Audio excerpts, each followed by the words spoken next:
This is the Telemetry Transportation Daily for October 1st, 2025, and I'm Sam Abul-Samad, Vice President of Market Research for Telemetry.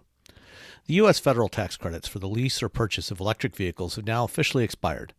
While some states are still offering tax breaks, the $7,500 tax credits on new EVs and $4,000 for used EVs are now gone, at least officially. Manufacturers will now have to compete directly with internal combustion vehicles on price, and there are a number of new options arriving in the coming weeks and months that will do just that, including the new Nissan Leaf and Chevrolet Bolt.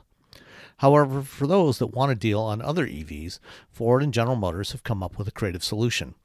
The IRS recently announced that as long as customers have a purchase contract and make at least one payment prior to September 30th, they would still be eligible for the credits, even if the vehicle is delivered after that date. GM Financial and Ford Credit are offering to buy the EV inventory from their dealers and make the down payment prior to September 30th, claiming the tax credits as they have done with leases for years. The dealers can then lease those vehicles to retail customers, factoring the credits into the monthly payment calculation and reducing that payment. Ford is also offering dealers an additional $1,000 incentive on each vehicle leased through the end of the year. Obviously, this can only apply to vehicles that were in stock prior to the end of September, and only for dealers that opted into the program.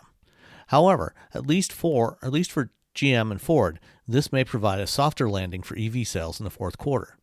The end of the federal incentives is believed to have created a significant pull ahead of sales in the third quarter, with market share for EVs potentially reaching as high as 10 to 12%.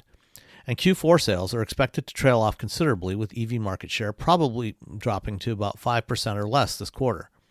However, this strategy by at least GM and Ford could help boost their sales at least through the end of the year. Thanks for listening.